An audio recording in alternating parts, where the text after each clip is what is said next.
Hace unos años, en uno de nuestros viajes por Israel, autobús quedó atrapado en un atasco de tráfico al final de la tarde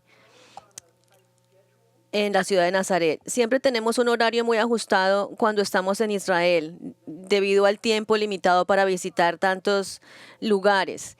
Y debido a este horario tan ajustado, nuestro guía turístico Kenny, cuyo trabajo es asegurarse de que visitemos todos los sitios de nuestro itinerario, Kenny suele frustrarse un poco si algo interrumpe la agenda. Y este atasco en Nazaret definitivamente interrumpió nuestra agenda y lo frustró bastante, hasta el punto de que con el micrófono en la mano, Kenny me soltó una pregunta en el autobús que creo que no esperaba que él respondiera. Dijo: Steve, ¿por qué le pasan cosas malas a la gente buena? A lo que le respondí: no hay gente buena. Como dije, no creo que Kenny esperaba una respuesta a su pregunta, y menos esa.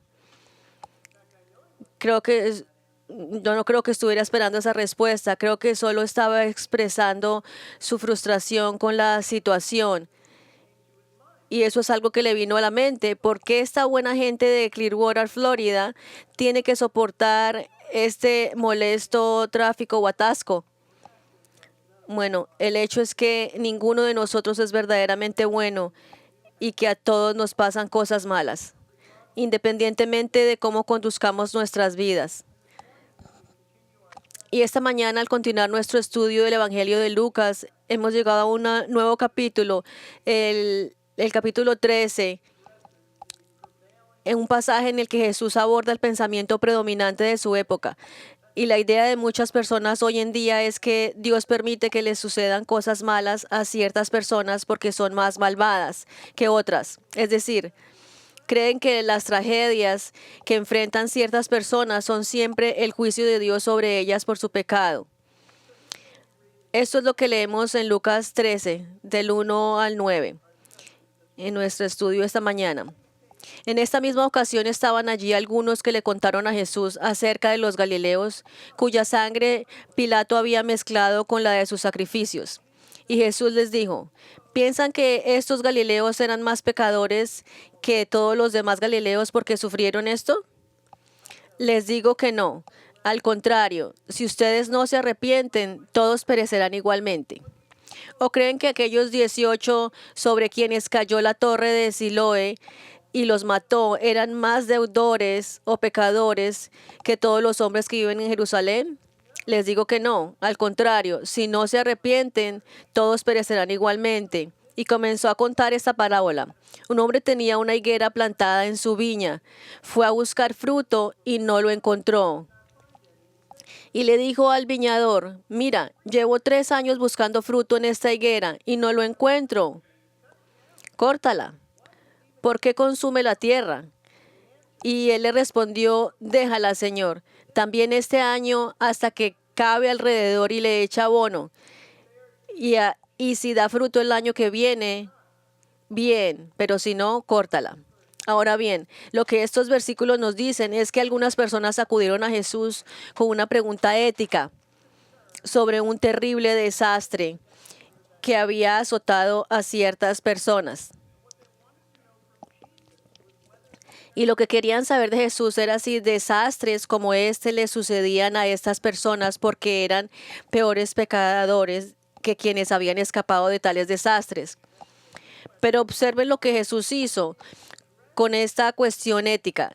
Si bien abordó su pregunta, aprovechó la oportunidad para abordar el asunto más importante, el de inevitable desastre eterno que les sucederá a todos, incluyendo a quienes estaban ante él ese día, a menos que, dijo, haya arrepentimiento. Jesús dijo 2 veces exactamente lo mismo sobre el desastre inevitable que aguarda a quienes se niegan a arrepentirse de su pecado. En los versículos dijo lo mismo, en el 3 y en el 5 dijo, pero si no se arrepienten, todos perecerán igualmente. Ahora bien, es importante saber que lo que Jesús decía aquí es una continuación de lo que les había dicho al pueblo al final de Lucas 12, acerca del peligro que corrían del juicio venidero del infierno. Verán, aunque en nuestras Biblias en español hemos llegado a un nuevo capítulo en Lucas, estas palabras al principio del capítulo 13 son simplemente más de lo que Jesús acaba de decir. Estar preparados para el juicio final, que tendrá lugar a su regreso. Y sabemos que este es el mismo contexto y una continuación de la misma enseñanza que él había estado dando en el capítulo 12, porque leemos en el capítulo 1 y del capítulo 13 lo que dice, ahora bien, en la misma ocasión, lo que significa que estaba la misma ocasión de la que Lucas nos ha estado hablando en el capítulo 12, la ocasión en la que Jesús había estado hablando sobre el juicio del infierno. Y como les mencioné la semana pasada, el infierno es un tema difícil de abordar porque es una realidad terrible. Pero como habrán notado por todo lo que Jesús ha dicho hasta ahora sobre el juicio y el infierno, el Señor nunca dudó en decirles la verdad a las personas, sin importar lo difícil y lo doloroso que fuera escucharla. Qué diferente es Jesús de tantos predicadores hoy, quienes por temor a decir algo polémico que pudiera llevar a los feligreses a abandonar su iglesia, comprometen su vocación pastoral al decirles a sus congregaciones lo que quieren oír, en lugar de lo que necesitan oír, las verdades puras de la Escritura. Piensan en algunas de las cosas contundentes y difíciles de escuchar que Jesús acaba de decir al final de Lucas 12.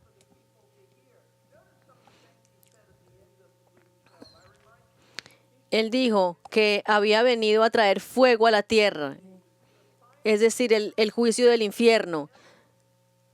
Él dijo que había venido no a traer paz a la tierra, sino división, incluso dentro de la unidad más unificada de la sociedad, la familia.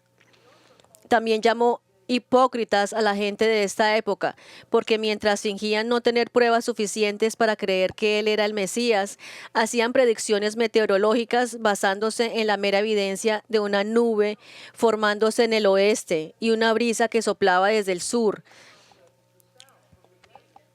Es decir, si bien eran expertos en comprender el clima, fracasaron rotundamente a la hora de comprender el clima espiritual de la época en que vivían, la época en que su Mesías estaba físicamente presente con ellos, estaba con ellos en carne.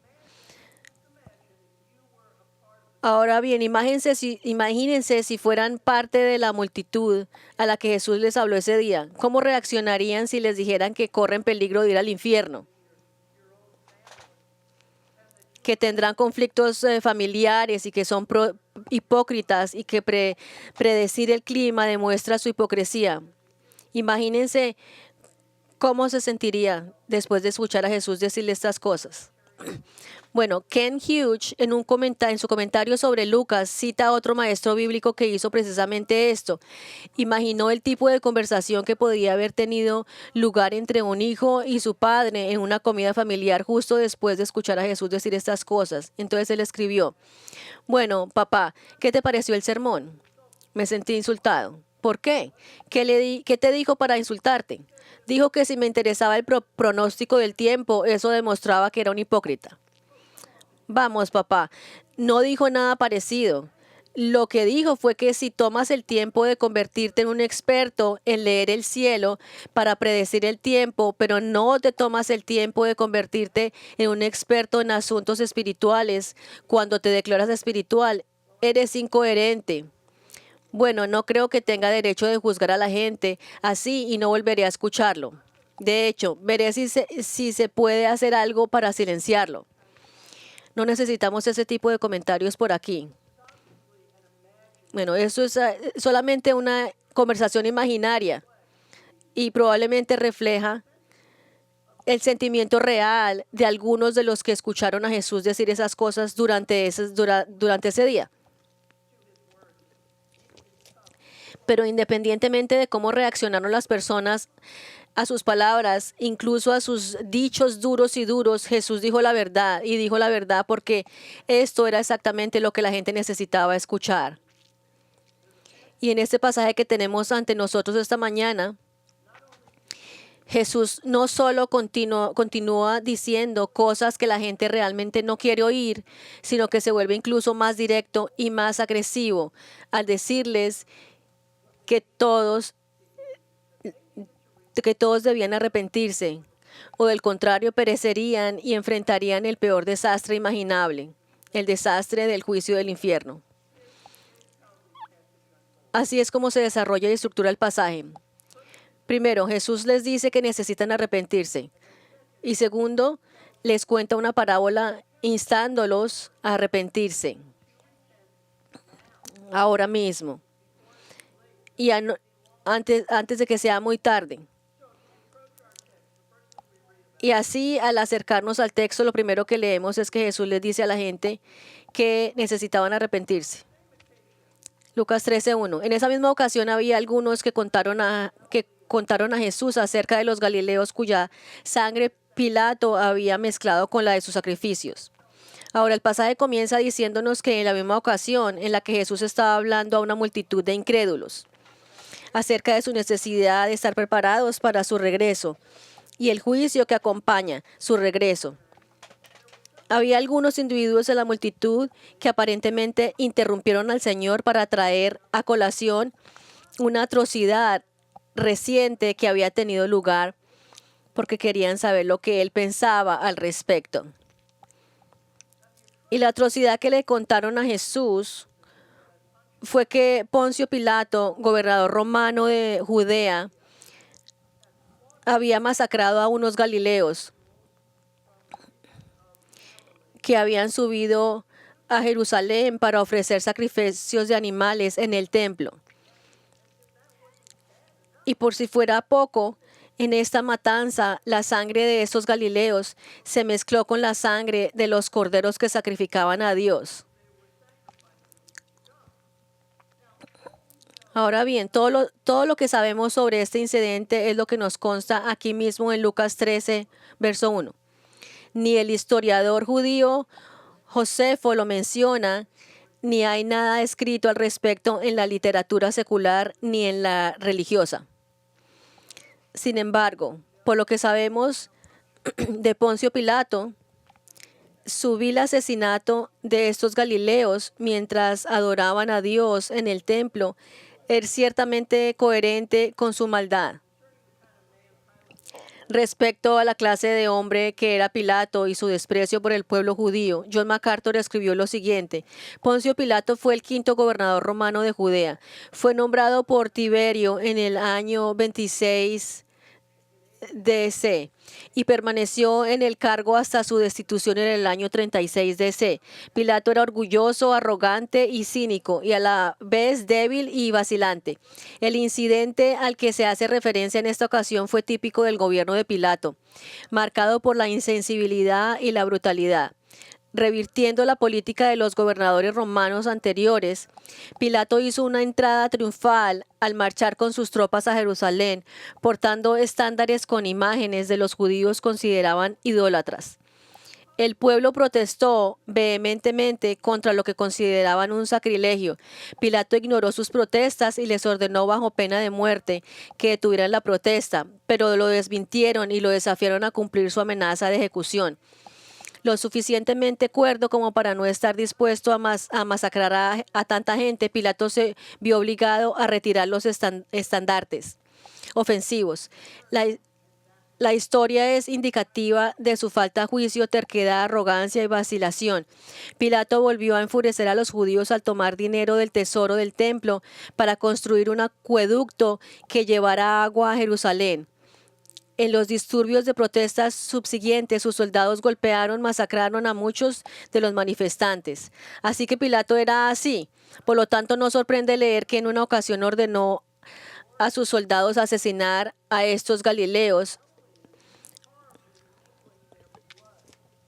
mezclando horriblemente su sangre con los sacrificios animales que estaban ofreciendo. Ahora bien, dado que no sabemos nada más sobre esta calamidad, salvo que leemos aquí, lo mejor que podemos hacer para recrear el escenario es asumir que estos galileos habían llegado a Jerusalén durante la fiesta de la Pascua, ya que era el único momento en que se permitía a los laicos, en lugar de los sacerdotes, participar en la matanza de animales en el templo. Al parecer, Pilato creía que estos galileos eran culpables de algún tipo de traición contra el gobierno romano y ordenó a sus soldados que los masacraran cuando menos lo esperaban, mientras ofrecían sus sacrificios en el templo. Ahora bien, este es el incidente que estas personas en Lucas 13 mencionan a Jesús. Sin duda era bien conocido por todos en Israel, así que no era que se lo estuvieran contando a Jesús como si acabara de ocurrir y le estuvieran informando. No, él lo sabía, al igual que todo el pueblo judío. Entonces, ¿por qué le contaron este incidente a Jesús? Se lo contaron porque querían saber si estaba de acuerdo con la opinión predominante en su época, que las víctimas de catástrofes como esta eran peores pecadores que las demás personas en el templo ese día que no fueron asesinadas por los soldados. Es decir, creían que quienes sufrían desastres como este eran culpables de un pecado terrible que habían ocultado a todos, un pecado que solo Dios conocía, quien vio su terrible pecado y los castigó en consecuencia, enviando un desastre horrible. Ahora bien, esta fue la opinión común entre el pueblo judío de aquella época. Era que los desastres eran la forma en que Dios castigaba a alguien por algún pecado extraordinario que había cometido. Y esta opinión se puede ver muy claramente en la pregunta de los discípulos del Señor en Juan 9. Leemos que al encontrarse con un hombre que había nacido ciego, los discípulos le preguntaron a Jesús en el versículo 2. Rabí, ¿quién pecó, este o sus padres, para que naciera ciego? Esa era su teología. Pero esa forma de pensar no era nueva. Jesús, ¿quién hizo esto? ¿Sus papás, sus padres o él? Ellos no inventaron esta forma de pensar. Se lleva al Antiguo Testamento, pues leemos en el libro de Job que los amigos de Job sentían lo mismo. Todos creían que Job era culpable de algún pecado oculto y por eso Dios lo castigaba con un dolor y sufrimiento tan intenso, tan intenso. En Job 4:7, uno de sus amigos llamado Elifaz le dijo a Job: recuerda ahora, ¿quién pereció siendo inocente? ¿O dónde fueron destruidos los justos? Es decir, debes ser culpable, Job, de algún pecado horrible, porque los inocentes y los justos no sufren como tú. Ahora bien, esta era la teología del pueblo judío. En los días de nuestro Señor, quienes experimentaban calamidades eran peores pecadores que quienes las escapaban. Y era una teología muy satisfactoria, porque hacía que quienes se habían librado de tales calamidades creyeran que eran moralmente superiores a quienes las habían sufrido. Así que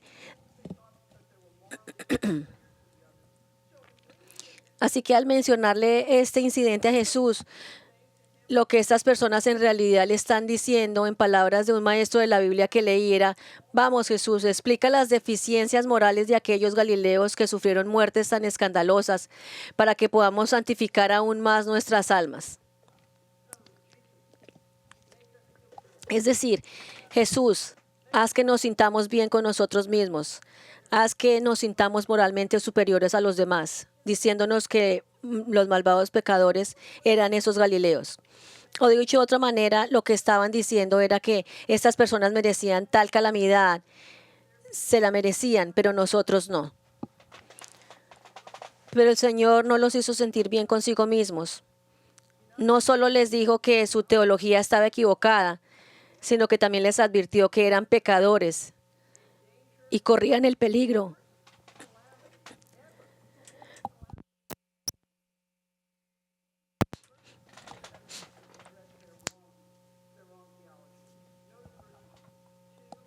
Y corrían el peligro de enfrentar calamidades imaginables. Pero ante este verso observamos primero cómo Jesús abordó su teología equivocada. En Lucas 13, del 2 al 3, y Jesús les dijo, ¿piensan que estos Galileos eran más pecadores que todos los demás Galileos porque sufrieron esto? Yo les digo que no. Sabiendo exactamente lo que pensaban, Jesús les dijo sin rodeos que quienes mueren en calamidades como la que mencionaron no son peores pecadores que quienes escapan de ellas. Dijo que los Galileos que perecieron a manos de Poncio Pilato no eran más pecadores que otros Galileos que no sufrieron semejante embestida. Al decir esto, entiendan esto, el Señor no negaba que a veces el pecado conlleva el juicio inmediato de Dios en forma de algo horrible que le sucede a alguien. Esto fue ciertamente cierto en el caso de Herodes, donde leemos en Hechos 12, 21, 23, que Dios lo castigó por su orgullo perverso. Vemos en el verso 22 y 23, el pueblo gritaba, voz de Dios, no de hombre. Al instante un ángel del Señor lo hirió por no haber dado la gloria a Dios y murió como comido por los gusanos.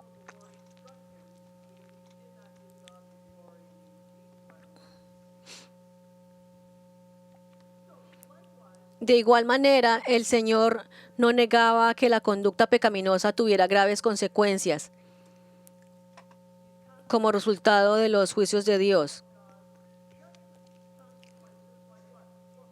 Consecuencias como ciertas enfermedades derivadas del abuso del alcohol o las drogas o enfermedades derivadas de la inmoralidad sexual. Sin embargo, lo que el Señor estaba negando era la creencia de que todas las tragedias son siempre juicios de Dios sobre aquellos que son más pecadores que aquellos que escapan de tales tragedias. Ahora, antes de continuar, quiero señalar dos verdades importantes relacionadas con lo que dijo Jesús acerca de que no todas las tragedias son resultado de que Dios castigue a las personas debido a su comportamiento pecaminoso extremo. Lo primero que quisiera señalarles es que a veces los cristianos pueden caer en la misma mentalidad errónea que el pueblo judío del primer siglo, experimentando terribles sentimientos de culpa porque creen que cualquier tragedia que les sobrevenga a ellos o a sus hijos debe ser porque Dios los está castigando por algo malo que hicieron. Pero esto no es lo que enseñan las Escrituras. Las tragedias les ocurren incluso a las personas más piadosas y no tienen nada que ver con su pecado. Dios, por razones que solo Él conoce, a veces permite que le sucedan cosas horribles a cristianos muy piadosos y muy maduros. Considere esta historia contada por Ken Hughes en un comentario sobre Lucas. Escribe: una tranquila tarde de domingo en Papúa Nueva Guinea, los misioneros Wycliffe Wald y Bonnie Streckwas descansaban junto a sus hijas Kerry y Kathy cuando su mundo se desmoronó abruptamente exactamente a las 3 de la tarde. Un tramo de media milla de ancho de la montaña al otro lado del río frente a su aldea se desprendió y los sepultó. Puede que ni siquiera oyeran el sonido. En un mundo lleno de laderas vacías, en un mundo lleno de reprobos, en un mundo con muy pocos misioneros, Los Straincross desaparecieron bajo una montaña. ¿Fue por su pecado? No. Jesús zanjó el asunto. No todas las tragedias o crisis se deben a los pecados de cada uno. Así que si has estado luchando con culpa, pensando que tu pecado causó alguna tragedia en tu vida o en la de tu familia, necesitas de tener esa forma de pensar, necesitas cambiar tu forma de pensar. Las tragedias ocurren todo el tiempo y no tienen absolutamente nada que ver con el comportamiento de las víctimas. La segunda verdad que quisiera señalarles, relacionadas con lo que dijo Jesús acerca de que no todos los desastres son resultado de que Dios castigue a las personas debido a su comportamiento pecaminoso, es que quienes sobreviven a tales desastres lo hacen solo porque Dios ha sido misericordioso con ellos y no porque merezcan sobrevivir.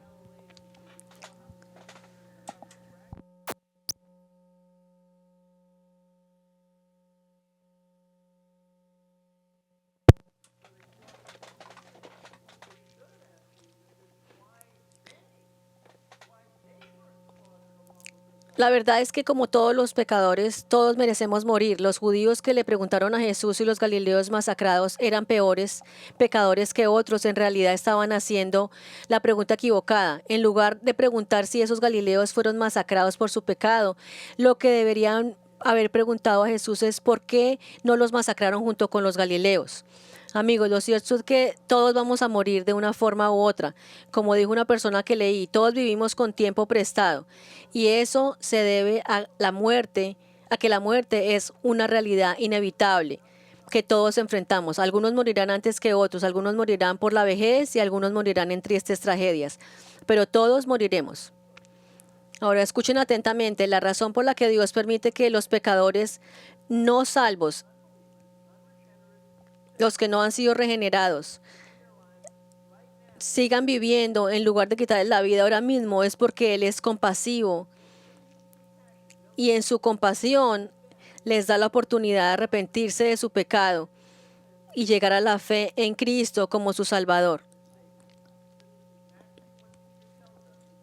Esto es lo que Pedro nos dice en 2 de Pedro 3:9, donde leemos: el Señor no retarda su promesa, según algunos la tienen por tardanza, sino que es paciente para con nosotros, no queriendo que ninguno perezca, sino que todos procedan al arrepentimiento. En Romanos 2:4 el apóstol Pablo se hizo eco de esta verdad cuando escribió: ¿tienes en poco las riquezas de su bondad, tolerancia y paciencia, ignorando que la bondad de Dios te guía al arrepentimiento?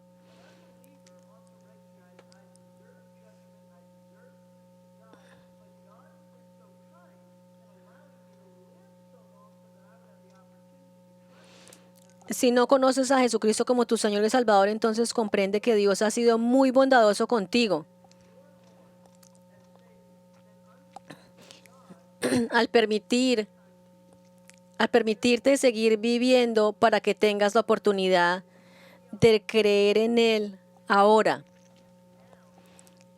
antes de que mueras y sea demasiado tarde. Porque algún día, en un momento que solo Dios conoce, enfrentarás la calamidad de la muerte y necesitas estar preparado para eso. Y es precisamente por eso que, después de afirmar que los galileos que murieron en aquella impensable matanza a manos de los soldados de Poncio Pilato no eran peores pecadores que otros que sobrevivieron la matanza, Jesús dijo a las personas que le plantearon esta cuestión, las personas que asumían que eran moralmente superiores a los que morían, que necesitaban estar preparados para su propia muerte. No sea que la muerte les sobreviniera y no estuvieran preparados para ella. Observen lo que dijo el Señor justo después de abordar el tema de los galileos masacrados. Si ustedes no se arrepienten, todos perecerán igualmente. Al decir esto, Jesús no les estaba diciendo que a menos que se arrepintieran iban a morir en un desastre similar al que padecieron aquellos galileos masacrados. No, lo que él estaba diciendo es que a menos que se arrepientan, todos van, y noten esto, no simplemente a morir, sino que todos van a perecer eternamente en el juicio del infierno. Este es el contexto.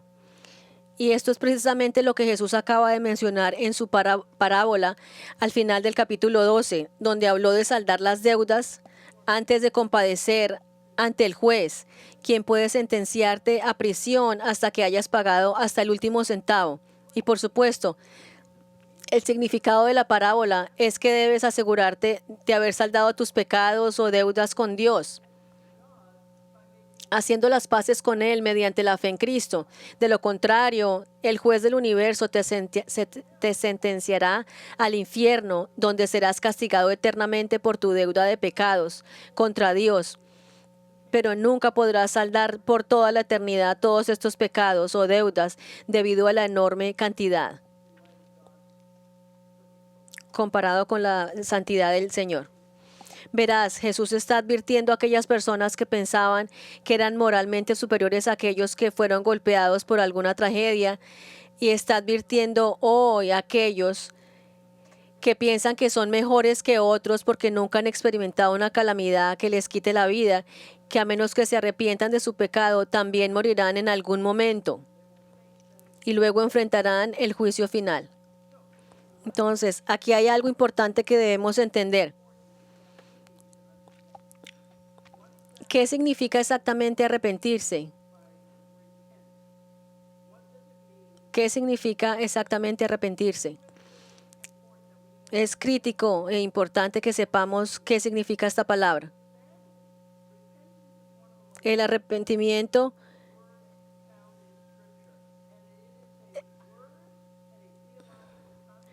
Lamentablemente, el arrepentimiento es una de las palabras más incomprendidas de las Escrituras y ha sido malinterpretada incluso por algunos maestros y pastores evangélicos. Recientemente, algunas personas dicen que es que cambié de forma de pensar. Ellos están equivocados. Recientemente encontré una de las mejores explicaciones que he leído sobre el arrepentimiento. En un sermón predicado por el maestro bíblico Harry Ironside, dijo de forma bastante extensa, pero esclarecedora. Escuchen atentamente. El llamado al arrepentimiento es uno de los eslabones perdidos de la predicación de los tiempos modernos. Algunos de nuestros hermanos casi temen hablar del arrepentimiento, porque por temor a que la gente lo considere algo meritorio. El arrepentimiento no es una obra de mérito, es reconocer que uno no tiene mérito, que es que en sí mismo es solo un pecador indigno, expuesto al juicio de Dios. El arrepentimiento no debe confundirse con la simple penitencia. La penitencia es dolor por el pecado, no es mera tristeza por haber obrado mal, pues puedo afligirme al pensar en el mal que he cometido, en el daño que he causado a otro, y aún así puede que no esté realmente arrepentido ante Dios. El arrepentimiento no debe confundirse con lo que algunos llaman penitencia. La penitencia es un esfuerzo por expiar algo que uno ha hecho mediante el sufrimiento voluntario, pero ningún sufrimiento físico ni abnegación puede jamás compensar el daño que hemos causado a Dios y a los demás. El arrepentimiento no debe confundirse con la reforma. Algunas personas creen que el arrepentimiento consiste en intentar romper con el pecado y vivir con rectitud. Puede haber reforma sin arrepentimiento, pero nunca puede haber verdadero arrepentimiento sin reforma. Porque si realmente me arrepiento, sin duda buscaré reformarme. La palabra arrepentirse significa un cambio de mentalidad. No es simplemente un cambio de perspectiva, no es como un cambio que uno podría hacer, por ejemplo, un partido político a otro. Alguien podría ser demócrata hoy, republicano mañana o viceversa. Eso no es arrepentimiento. El arrepentimiento es un cambio de mentalidad que resulta en un cambio total de actitud. Cuando una persona que ha vivido en pecado y con total indiferencia hacia Dios confiesa su pecado, juzga su maldad y busca con fervor ser liberado de ella. Cuando está decidido a no andar en sus viejas costumbres ni a vivir como antes, sino que se vuelve a Dios, al Dios que ha rechazado y pone su confianza en el Salvador que Él ha provisto. Esto es arrepentimiento genuino. El hombre arrepentido ahora encuentra en Cristo no solo un Salvador de todo su pecado y culpa, sino también a aquel que le da una nueva vida para que pueda andar de ahora en adelante por un nuevo camino. Ya no vivirá en esclavitud de las cosas que lo dominaban y controlaban en el pasado. Escuchen, que esta cita fue larga, pero quería que la escucharan, porque era muy completa y buena. Permítanme resumir en pocas palabras lo que dice el doctor Ironside y el significado esencial del arrepentimiento. El arrepentimiento es un cambio de mentalidad que resulta en un cambio de actitud, así como de acciones. Es decir, arrepentirse significa alejarse de lo que uno reconoce como pecado en su vida y al mismo tiempo volverse a Jesucristo para salvación. Así es exactamente como el apóstol Pablo describió la conversión de los tesalonicenses cuando habló de ellos en Primera de Tesalonicenses 1:9. Pues ellos mismos cuentan acerca de nosotros, de la acogida que tuvimos por parte de ustedes y de cómo se convirtieron de ídolos a Dios para servir a Dios vivo y verdadero. Se devolvieron a Cristo. Y esto es lo que Jesús dijo que debe suceder en tu vida. De lo contrario, perecerás en el juicio del infierno. Así que si dices creer en Cristo como tu Salvador, pero nunca has experimentado un cambio de corazón ni de conducta, entonces no eres un creyente convertido. No estás arrepentido. Aún así necesitas arrepentirte, o como dijo Jesús, perecerás. Eso fue lo que él dijo, solamente lo estoy repitiendo. Hasta este punto Jesús había dejado muy claro que los galileos que murieron a manos de Poncio Pilato no eran peores pecadores que los que sobrevivieron y no perecieron ese día. Sin embargo, quienes vivían en la zona de Judea y específicamente en la ciudad de Jerusalén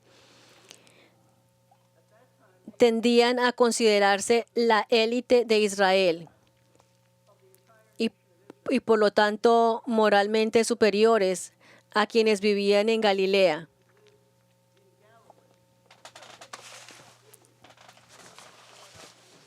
Quienes mencionaron el incidente de la masacre de los galileos pensaron que merecían ser masacrados por ser culpables de traición política.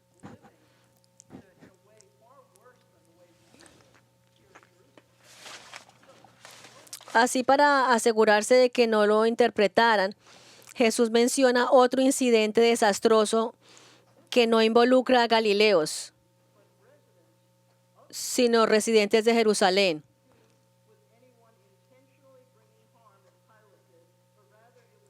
Este incidente no tuvo nada que ver con que alguien causara daño intencionalmente como Pilato, sino que fue una catástrofe natural de la que nadie fue culpable. Lucas 13, 4, 5. ¿O piensan que aquellos 18 sobre quienes cayó la torre de Siloé y los mató eran más deudores que todos los hombres que viven en Jerusalén? Les digo que no, al contrario, si ustedes no se arrepienten, todos perecerán igualmente. Ahora bien, al igual que la catástrofe de los Galileos, solo sabemos de este incidente lo que leemos aquí, ya que no se menciona en ninguna otra literatura, pero lo podemos deducir de lo que dijo Jesús. Es que había la torre en la zona de Jerusalén, conocida como Siloé, ubicada entre las murallas sur y este de la ciudad. Algunos han sugerido que esta torre se utilizaba para construcción de un acueducto que traía más agua a la ciudad. Pero en cualquier caso, Jesús dijo que esta torre se derrumbó, trágicamente matando a 18 personas que eran residentes de Jerusalén. Y de nuevo, Jesús declara y deja claro que estos habitantes que fallecieron, los 18, no eran peores pecadores que todos los demás habitantes de Jerusalén a quienes no se les derrumbó la torre encima. Y luego repite para enfatizar lo que acaba de decir: si no se arrepienten, igualmente perecerán. Amigos, espero que entiendan el punto del Señor. Todos moriremos algún día y algunos morirán por una tragedia imprevista, pero no por ningún pecado en particular que hayan cometido. Morirán así porque Dios ha ordenado soberanamente que este es el momento y la forma en que morirán. Pero todos nosotros moriremos de una forma u otra. Y a menos que nos arrepintamos de nuestros pecados y confiemos en Cristo para nuestra salvación, pereceremos en el infierno y despertaremos en la oscuridad del infierno. Y así después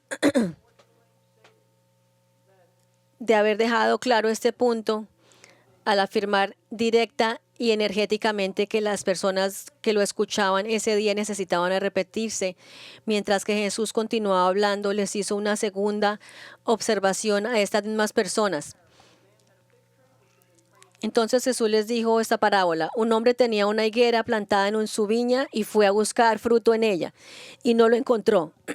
Y le dijo al viñador: mira, hace 3 años que vengo a buscar fruto en esta higuera y no lo encuentro.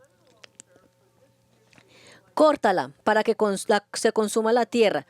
Y él le respondió: déjala, Señor, también este año hasta que cabe alrededor y le echa abono. Y si da fruto el año que viene, bien, pero si no, córtala.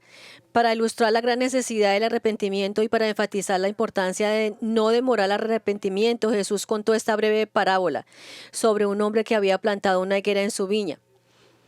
Normalmente las higueras dan fruto todos los años, pero Jesús dijo que este hombre estuvo 3 años esperando que su higuera diera fruto, inspeccionándola y esperando en vano, porque no apareció fruto en ese periodo. No apareció ningún fruto. Así que en su frustración le dijo al viñador que cortara la higuera, diciendo: mira, llevo 3 años buscando fruto en esta higuera y no lo encuentro. Córtala porque consume la tierra. Es decir, este árbol es completamente inútil. Solo ocupa un espacio precioso y absorbe humedad y nutrientes de la tierra que podrían ser aprovechados por otros árboles y plantas productivas. Solamente córtala. No tiene, es inútil.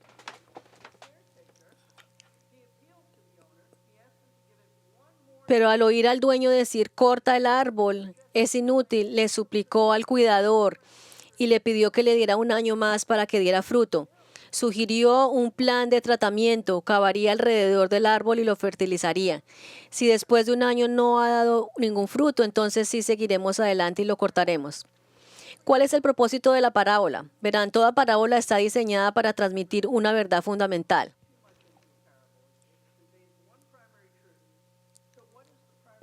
¿Cuál es la verdad fundamental de esta parábola? ¿Cuál es el mensaje principal que el Señor ilustra con esta historia? Antes que nada, es importante entender que Jesús está usando un lenguaje simbólico en esta parábola que habría sido obvio para sus oyentes judíos originales. En cuanto a la higuera, el Antiguo Testamento a menudo utilizaba el símbolo de la higuera para hablar de la nación de Israel. Por ejemplo, leemos en Oseas 9:10: como uvas en el desierto encontró Israel, la higuera es su primera estación vía nuestros antepasados. El dueño de la higuera representa claramente a Dios, porque Él es quien plantó a Israel en su viña, y por lo tanto es Él quien tiene el derecho de cortarla. Isaías 5 del 1 al 5 nos dice: déjame cantar ahora para mi amado, cántico de mi amado acerca de su viña. Mi amado tenía una viña en una colina fértil. Hablando de Dios, la cavó por todos lados, quitó sus piedras y lo plantó con vides escogidas, y edificó una torre en el medio de ella, y también excavó en ella un lagar para vino. Entonces esperaba que produjera buenas uvas, pero solo produjo cosas inútiles. Y ahora, oh habitantes de Jerusalén y hombres de Judá, juzguen entre mí y mi viña. ¿Qué más había que hacer por mi viña que yo no haya hecho en ella? Porque cuando esperaba que produjera buenas uvas, produjo uvas inútiles. Ahora bien, déjenme decirles lo que voy a hacer con mi viña. Quitaré su seto y será consumida. Derribaré su muro y quedará pisoteada. El dueño es Dios, el que toma cuidado de la viña. Representa a Jesús, el que sostiene y cuida a Israel. Sabiendo esto, lo que representa cada figura en esta parábola, ahora podemos entender su mensaje. Jesús dice que debido a su falta de arrepentimiento y su incredulidad hacia Él, el pueblo de Israel se había vuelto espiritualmente inútil. Porque como esta higuera no daba fruto espiritual, por lo tanto se acercaba rápidamente el momento en que Dios juzgaría a la nación. Así que antes de que fuera demasiado tarde, mientras aún tenían la oportunidad, necesitaban arrepentirse ahora, antes de que llegara el juicio. Verán, el hecho de que el cuidador, quien como dije es un símbolo de Jesús, hiciera este llamado al dueño de la higuera para que le diera al árbol un año más para producir fruto, revela no solo la compasión y paciencia del Señor, sino también el punto principal de la parábola, que es, aunque el Señor es paciente y compasivo, el juicio viene y es inminente. Así que antes de que sea demasiado tarde, el pueblo de Israel necesitaba arrepentirse o perecería. Amigos, este es precisamente el mensaje que Dios les da esta mañana. Si bien esta parábola trata específicamente sobre Israel, también tiene una aplicación personal. Y esta aplicación es que el Señor ha sido compasivo y muy paciente con ustedes, dándoles una y otra oportunidad para arrepentirse y recurrir a Él para salvarlos. No pierdan la oportunidad que les está dando, porque vendrá un tiempo que será demasiado tarde para arrepentirse. Y si ustedes mueren sin conocer a Cristo, ustedes despertarán en oscuridad y estarán solos por toda la eternidad, en tormento. Es horrible pensar en estas cosas. Arrepiéntanse ahora. Arrepiéntanse ahora.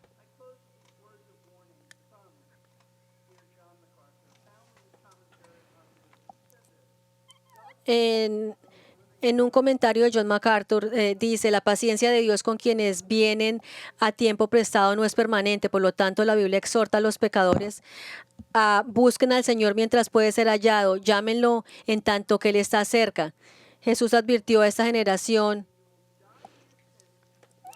por poco de tiempo estoy con ustedes, después voy a aquel que me envió. Yo me voy y me buscarán, y ustedes morirán en su pecado. A donde yo voy, ustedes no pueden ir. Para quienes viven a tiempo prestado, pero ahora es el tiempo propicio, ahora es el día de la salvación, antes de que se cumpla el tiempo y se le selle el destino eterno. Si desea hablar con uno de nuestros pastores sobre necesidad de Cristo, por favor, véame después de la reunión de miembros. Estaré aquí. Pueden venir después de que cerremos la reunión de negocios con los miembros. Los que sean miembros se pueden quedar para la reunión.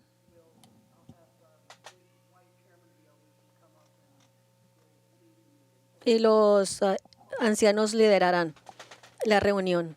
Vamos a orar. Padre, gracias porque Jesús siempre habló la verdad. Gracias, Padre, porque nunca trató de esconder la verdad. Te damos gracias, Señor, que tu palabra es verdad. Y yo oro para ellos que escuchan semana a semana, o de pronto no están poniendo atención, sino solamente escuchan y piensan en otras cosas, pero yo espero que tú escuches, que tú abras sus corazones y sus oídos y que ellos puedan arrepentirse, Señor. Para esos que están en casa, mirando en línea, también, Señor, abre sus oídos y sus corazones y tráelos a Cristo. Y para aquellos que te conocemos, Señor, que podamos tener compasión y misericordia en dar la palabra a otros, sin comprometernos, Señor. Yo oro esto en el nombre de Jesús. Amén.